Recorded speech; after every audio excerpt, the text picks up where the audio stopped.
You're listening to Three Things to Know with Stephanie Haney, with experts and insiders on what you need to know in Northeast Ohio. Hi there, everybody. Welcome back to the Three Things to Know podcast. I'm your host, Stephanie Haney, and today we are talking more royal family. You know, people are absolutely fascinated by the royal family, the inner workings, the things that we don't get to see behind the scenes, the things that we do see publicly. And unfortunately, today we are talking about this because of the passing of Prince Philip, God rest his soul. At 99 years old, he lived a very long and full life, and his passing now does leave questions open about the future of the monarchy. And something that people are watching particularly closely is Prince Harry. You know, with the funeral on Saturday, there were a lot of changes made to what would be considered the normal procedure, not only because we're in a pandemic, but maybe some of those changes were made with Prince Harry in mind. So we're going to talk about those today. We'll also talk about what this means for the future of Harry's relationship with the senior royal family, with his core immediate family. And maybe this could be the instance that sort of brings everyone back together. Tragedy does definitely have a way of bonding people, so we'll talk a little bit about that. And so much more about the royal family and just the process and the procedure and the questions that Prince Philip's death kind of brings to the forefront at a time when, after what's been a tough couple of months for the royal family, maybe they didn't want to address these questions head on, but here we are asking them because the family is again in the spotlight because of Prince Philip's funeral on Saturday. So to bring in the expert perspective on this, I'm very happy to say we get to talk with a good friend of mine, Morgan Evans. She's a digital news editor at People magazine, and she was recently featured in People's documentary, Harry and Meghan, The American Dream, on the CW. Longtime Royals fan, longtime Princess Diana fan. She covers everything from celebrities to the Royals every day for People magazine. Her name is Morgan Evans, and her and I actually went to journalism school together at the University of Southern California. So fight on. Very happy to be talking with Morgan today. And without further ado, let's bring her in right now. Hi, Morgan. Hey, Steph. How's it going? It's great to see you. I'm so glad that we can reconnect this way. I know. Not necessarily in California sunshine, but, well, you know, it's fine. Good to see your face. We'll take it. It's good to see your face. We got to take what we can get these days, right? I know. All right. Well, you are here to get us all filled in on what's going on in the world of the royals. Obviously, Prince Philip's funeral on Saturday. A lot of changes to what we might have expected. So let's just walk through some of those. First of all, much smaller ceremony than we might have otherwise anticipated. Yeah, and that's obviously due to coronavirus and all the precautions that have to be in place. It's also why, you know, people couldn't publicly mourn like around Buckingham and put out the flowers, and there's a few, but there wasn't like, you know, the mass mourning that you would normally see, especially after, you know, comparing it to Diana's deaths. You know, people are still trying to be safe at the same time. And it's really unfortunate that this happened in such, you know, a really trying time. And obviously the family is going through a lot right now. So yes, we are going to have the smaller people. It's a 30-person limit. And it's really just, you know, Queen Elizabeth and the all Philip's grandkids, their husbands, wives, and then there are some few family members from Philip's side and also part of his longtime staff members. So it's like a very, very intimate situation. Even though it's a smaller group, we're still going to see the traditional processional, and everyone will be walking in regards to their rank as they do at banquet events and other big public outings. And yes, as we know, you know, William and Harry won't be walking directly side by side. They will have their cousin in the middle of them. You know, it's gonna be a long day for them because it's gonna be a few hours long, and I think it starts at 3 p.m. across the pond. So we'll be getting it here in the morning. But yeah, you know, they'll walk through St. George's Chapel at Windsor Castle. And yeah, it's so crazy how many events that they have done at Windsor Castle. And, you know, from weddings to funerals, it always comes back. So this will definitely be a very different scene from, say, Meghan and Harry's 2018 wedding. It definitely will. And you talk about a real circle of life moment here. Yes, the celebrations of the weddings. Of course, you have the funerals there as well. You talk about the people, the members of the royal family walking according to their rank. Something else that we'll see, despite his long service in the military in the UK, we won't see military uniforms. And there's been a lot made about that because of Prince Harry being stripped of his titles. Yeah.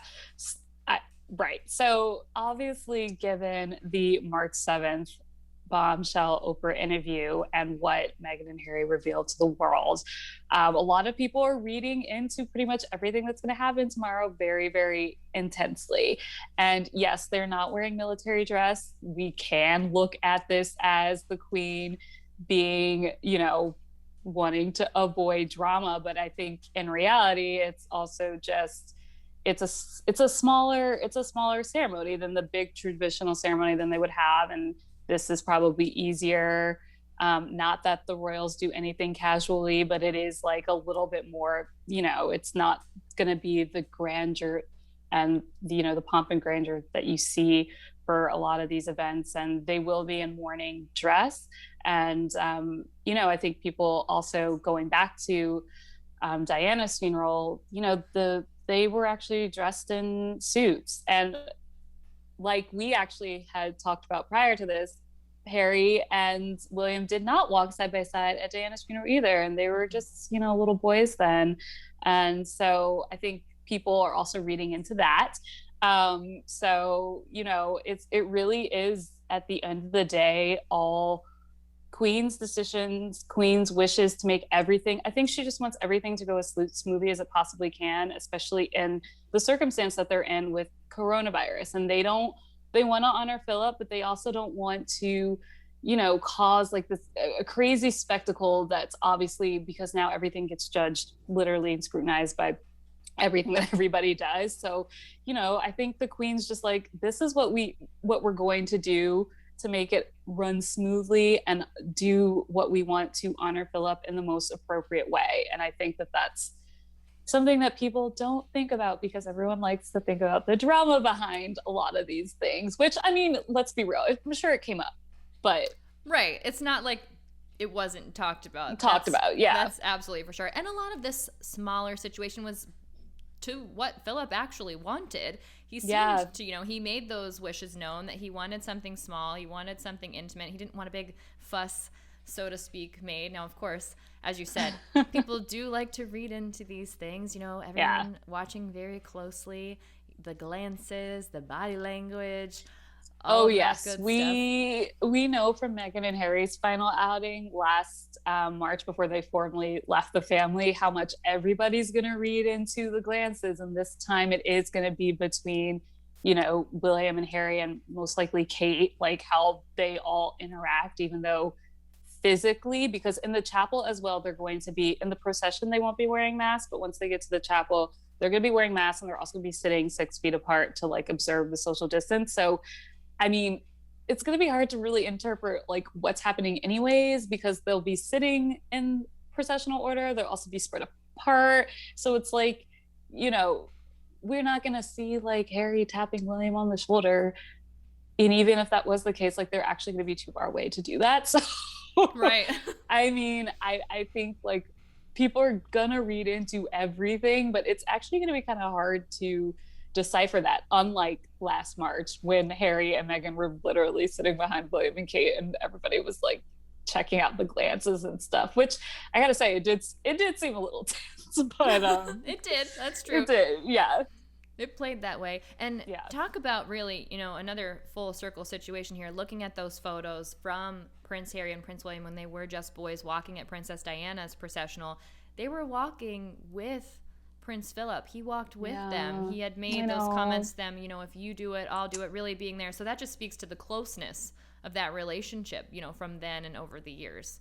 Yeah, I mean, I think that, and people, it's obviously having a huge figure like this pass away, especially at the age of 99, when people are like, oh, well, he was old and he literally lived like an amazing century of a life. And, you know, you forget that it's also somebody's grandfather. And Harry and William both released great, very actually different statements, to a testament to their personalities, but like both very heartfelt statements about their grandfather. And you know, I think Harry's especially had that wit and the hilariousness that Philip was known to have. Like he called him like the master of the barbecue, and like said like, you know, like hurry up with the photos and like all that funny stuff. And so I think, you know, they want to honor Philip in the way that they can. And it's just, yeah, I mean, those photos are hard to look at because you see, like you said, that full circle, and it's like they lost their mom and now their grandfather, and everything is also playing out for them so publicly, as you know, given their, you know, status and who they are. But, you know, Harry especially has been through a lot, so he's probably just like, oh man, like when can he catch a break? And so yeah, I mean, I think that it's sad. It will be interesting to see if, you know, how emotional people get, you know, because obviously there's the stereotype that the Brits tend to not, you know, show emotion. Right. And we did see the emotion from Harry, especially at Diana's funeral. Of course, you're a little boy, so what you expect that. So it will be interesting to see that, if that does play out this time. But yeah, I mean, the whole thing is just, yeah, we know that they were close with their grandfather, and we actually ran on People this week like a gallery of Philip and Elizabeth and like Prince and Harry and like all Prince Harry and Prince William, and like all the cutest photos with Philip, especially as kids. So yeah. Well, we'll definitely check that out, and we'll link to that too in the show notes so people can see that. So many sweet moments between them. Yeah. Let's talk a little bit about the fact Meghan didn't join Harry in the UK for this. You know, it was said she is pregnant, of course. We don't know when her due date is. Do you think there's any more to that, though? I mean, I don't think she was probably like, I don't know, doctor, can I go? What do you think? Yeah, I mean, that's probably true. She is pregnant, and as we saw in the March interview, she was showing. I mean, she had on like a belted dress, so that's obviously going to give anybody a little bit of a shape. But yeah, she was showing, and if her doctor says she can't fly, she can't fly. And you know, we had source reporting tell us that, you know, Meghan and Harry, after they heard about the death of Philip, Meghan and Harry were both in contact with the Queen, and Meghan expressed her condolences. And, you know, especially in that March interview, I think that people also forget, like, I think Meghan, I mean, Harry especially because it's his grandfather, but Meghan, it seems like, has a lot of tremendous respect for the Queen. And there was no ill will in that interview really towards the Queen. It seems like they were pretty open, or tried to be pretty open about what they were going through, and, you know, talk to the Queen. I mean, there's obviously still the debate about the blindsiding, the announcement before they left. And on both sides, that still seems a little like we're not quite sure. But I think that they both, you know, the Queen sent them Christmas gifts, and, you know, I think that they have a good relationship with the Queen. And so I think, did Meghan want to be the center of attention at Philip's funeral? No. And I don't think that's what the royal family wants either, because again, we want to honor Philip in this moment, and we don't want the attention to be centered around family drama, even though people are looking for that. And then it would kind of be worse if Meghan was there, because then everyone would be just really trying to see everything that Meghan is doing wrong or right or speaking, or, you know. And so I think Meghan realized that, I think the family realized that. And I mean, yes, her doctor was like, also, don't travel. And so I'm sure it was probably like, okay, I won't. Okay. Yeah, that's interesting. I hadn't thought of it in that way, that maybe it is a real kindness of Meghan to sort of just bow out of this. Right. And I think there are several other events that are going to happen. We have the 60th anniversary of for 60th birthday, excuse me, for Diana, and William and Harry are unveiling the statue that's supposed to honor their mother in July. And so, you know, Harry's expected to go back to the UK for that. And it's, you know, still kind of unclear if Meghan's even going to go to that for the same reason of taking the attention away. And then the other reason, you know, we don't really know when her baby's due. We've heard late spring, so maybe like in May, June situation. And we don't know how far along she is, but obviously she can't travel. So maybe that hints to me also that maybe the baby is, you know, around the corner. Right. And so, and then we're going to have the birth of the baby. And it was also cute that at the end of Harry's statement about his grandfather, he did say that like Meghan, Archie, and like your soon to be great granddaughter will like always hold a special place in your heart. And like, I thought that was really sweet. So, I mean, I think that Meghan and Harry do have a great connection with the Queen, and definitely had that with Philip. And, you know, I think a lot of the drama between Harry and Meghan does mostly lie with just the actual institution itself, or the firm, as they say, and not necessarily with the Queen and Philip directly. You know what I mean? And this firm concept is just fascinating to me. This is something does it remind you of the mafia? That's what I think at first. I don't know why. It does. And also that Tom Cruise movie where he's in the law firm and everybody's pulling the strings. And it's just, you know, we talked about this at length in, you know, I told you we did a previous podcast on the royals, and it just, anyway, I could go on about the firm, but I won't. Right. I will circle back to another question I have about Harry with, you know, maybe this probably will play a big factor in that, with we don't know what Meghan's due date is. So, you know, there's the period of mourning for the Queen. That's already ended. Then after that, there's supposed to be a 30-day or something mourning period. How long do we think Harry's going to stay in the UK? Yes. So that's actually another thing, because it is said that Harry's actually leaving pretty soon, because people also forget that we are still in coronavirus. Yes, we have vaccines, people, but it has not disappeared. And a lot of European countries are still on lockdowns, like France put themselves back in a lockdown. I know Ireland's still in a lockdown. So the UK is still trying to observe coronavirus precautions. And so because of that, when Harry flew home, he actually had to quarantine for 5 days.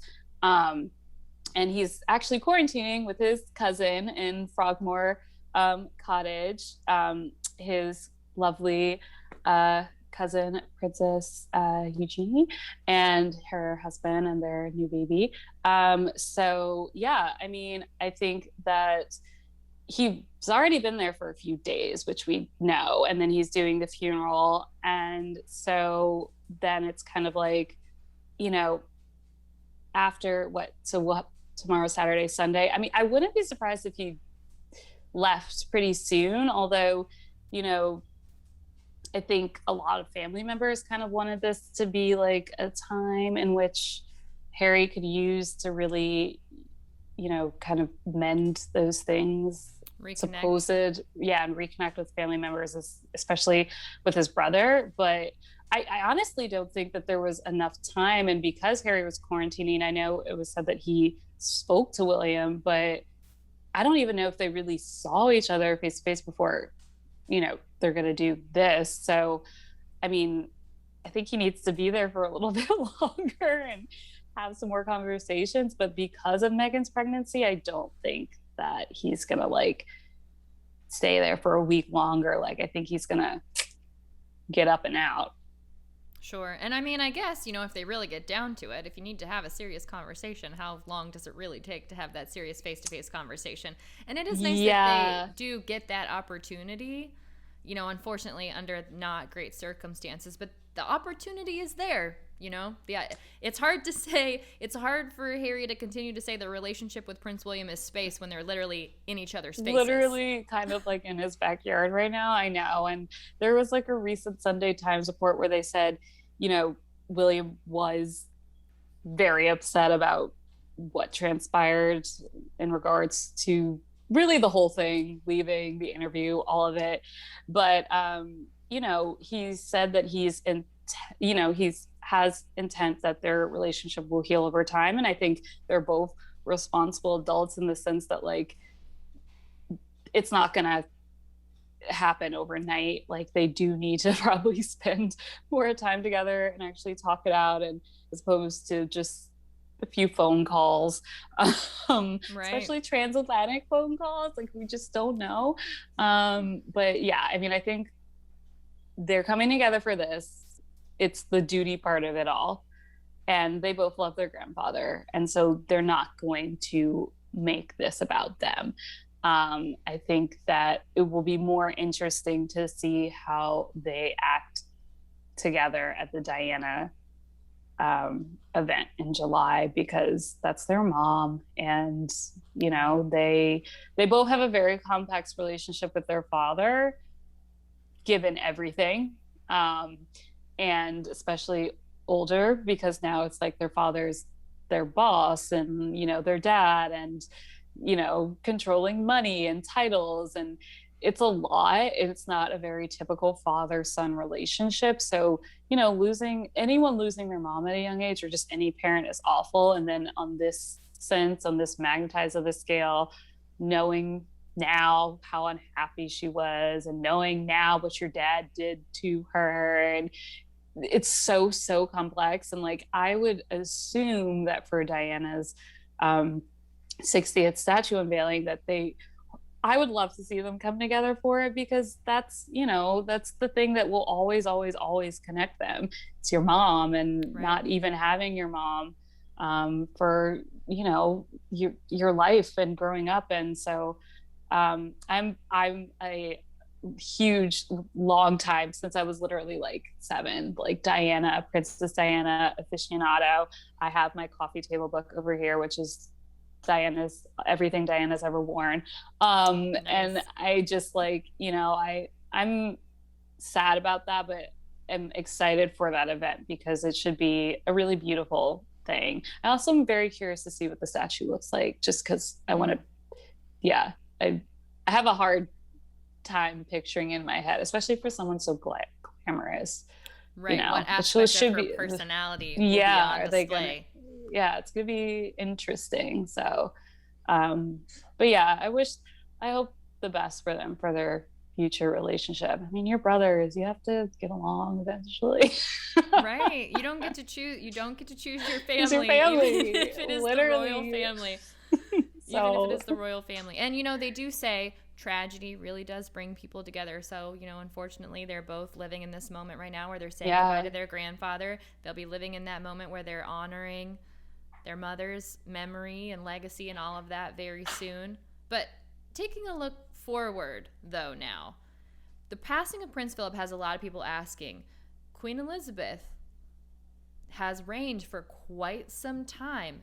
Is there going to become a point where she actually steps down and hands the crown over to Prince Charles, or is she just going to continue to reign until her dying day? What do you think? I think if the Queen were to step down and give the crown over to Charles, then that would be like the death of her. I don't think she will ever do that. I would truly be shocked. And it's unfortunate that I feel like every time she has a milestone birthday, because I remember I was fortunate after grad school to have worked that summer in London, and I was a reporter for the Associated Press, and that was her 90th birthday celebration. And it was also ahead of her Jubilee celebration, which was the anniversary of her reign on the crown. So her birthday and the Jubilee always get, you know, kind of put together.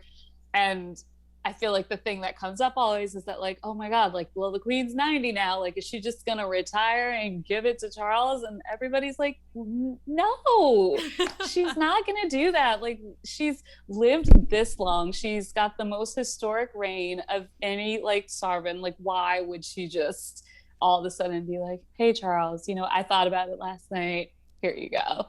Because I just know. And, you know, they also say that, like, Philip wouldn't have wanted her to do that. And I don't think he would. So yeah, no. Nope, she's taking it. And I don't want her to. Like, I literally want her to go all the way with this crown on her head until, like, somebody has to pull it off her. So I can see that. I can also see, though, when I'm in my 90s, I would kind of just like to take the crown off and be like, I'm going on vacation. Maybe she can at least take a vacation, head out to California, see Harry and Meghan. It might do her some good on the West Coast. And she's truly an amazing woman in the sense that, like, her husband just died and she's back to work. Like, she released statements this morning for the St. Vincent for volcano eruptions, like issuing a statement of sentiments to the people there. And it's the definition of keep calm and carry on. And like, it's pretty wild. And that's another reason why I don't think she would just give the crown, because I mean, her whole life has been duty. It's like, what would she, I don't know what she would do. I think she would be confused also if she wasn't working. So I'm sure retirement is quite a different beast for a queen. Right. Like, what do you do? Like, do you just like sit in the palace and look at the grounds now? Like, I don't know. I feel like they do that anyway, actually. Yeah. Because they don't wear them every day. They literally only put them on for banquets and that's it. Coronations. I would wear it. I feel like I would just take it. Oh my God, I would wear it. I would wear it every day. Like, we're doing I would this just today. Walk around with it. I should have put on my little crown today just to be like, yes, it's the fake royals. But yeah, no, I don't think she will do that. I also hope, I was really sad that Philip didn't live to 100, especially since his birthday is so soon. I really wanted them both to just be that century old. And so now I'm really hoping it for the queen. And yeah, I don't want her to give the crown, pass it down. Well, it will happen one way or another. And very quickly, I just want to touch on, this is something that I think there is a lot of confusion about. You and I talked about this a little bit previously. The whole deal of what will happen when Prince Charles does become king. What does that mean? Like, what's at play there when it comes to other people's titles and what will happen there?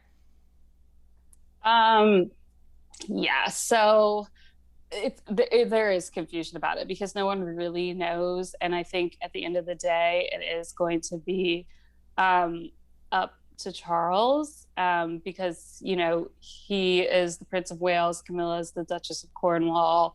So those are the two titles that are floating around that could possibly be passed down to William. But it all remains so unclear. And in the event that Charles were to pass away before William and William would become king, then that also raises questions of what he would be king, but like what, titles would be passed down. And also for Kate as well, because they are now the Duke and Duchess of Cambridge and Meghan and Harry are Sussex.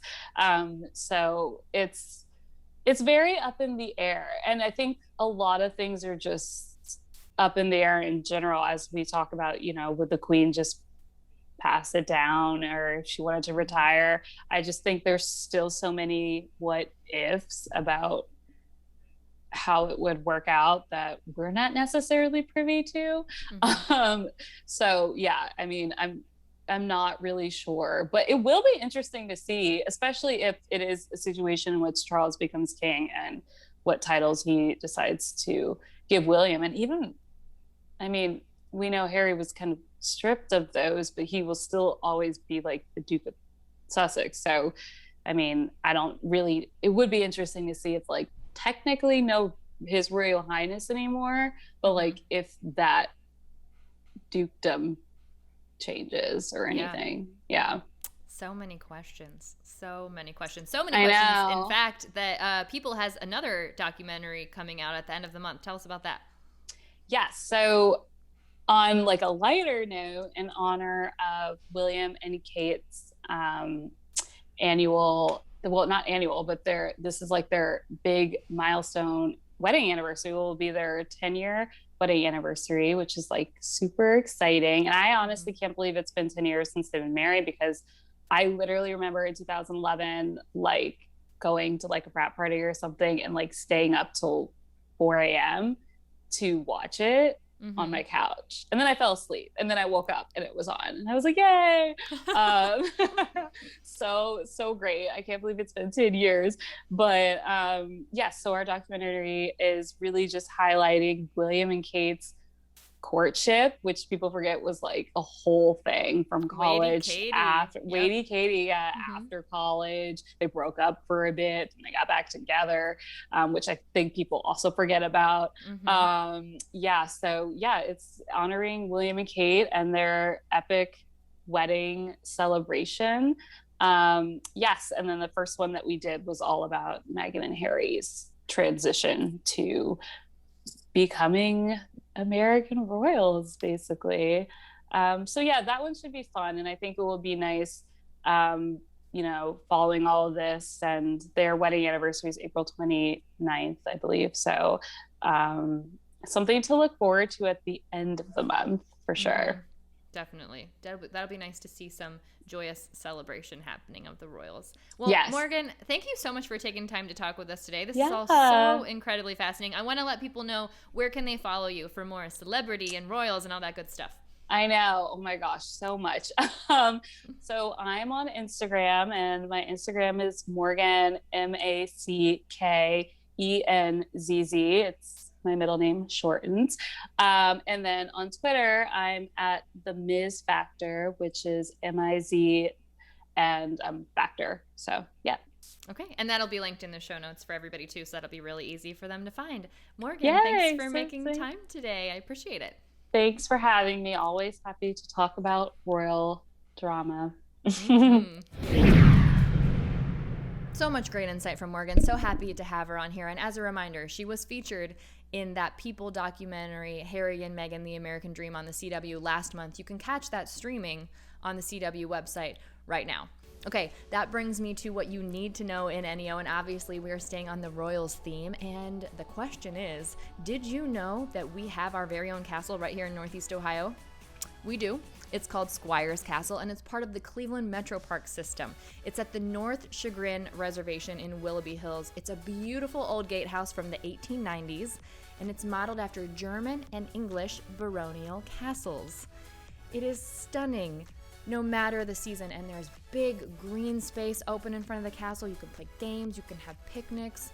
Lots of people have weddings there. Lots of people take family photos there. It's absolutely beautiful. There's also a trail that you can hike, and to really feel like you're transported back in time to sort of like a medieval castle setting, there's also a lagoon there, the Oxbow Lagoon. Everything about it is stunning. If you haven't made it out there yet, you really do need to know about Squire's Castle in NEO. And that brings me to a good follow for this week. Obviously, we told you earlier where you can find everything from Morgan Evans. She is a great follow on Twitter, on Instagram, all of that stuff. Another good follow I want to recommend to you is Katie Nicholl. Now, she is the Royals expert that is often featured on Entertainment Tonight, which we have a partnership here at 3 News. You can watch Entertainment Tonight every night after Front Row at 7:30, and she's the go-to royal correspondent there. She's an author, she's a broadcaster, she's the Vanity Fair royal editor. She's written a book about Harry and Meghan, and you can also see her on CBC, BBC, and ITV. She's got your stuff. She's got the goods. It's Katie Nicholl on Twitter. It's KATIENICHOLL. Again, that's KATIENICHOLL. And as always, that'll be linked in the show notes along with everything else. You can find Morgan's contact info there. You can find a link to that special on the CW, a link to Squire's Castle, all of that good stuff, all in the show notes and all linked on WKYC.com. All right, thanks for hanging out with me and talking Royals again this week. Thank you to our guest, Morgan Evans. If you like the show, let me know about it. Send me a DM. Even better, leave me a rating and a review on your favorite podcast platform. That way we can connect with more people here in Northeast Ohio. And I will see you back here next week as we prepare for the NFL draft coming to Cleveland. Between now and then, everyone stay safe and be well. I'm Stephanie Haney. Thanks for listening to 3 Things to Know with Stephanie Haney from WKYC Studios. Subscribe now to stay in the know.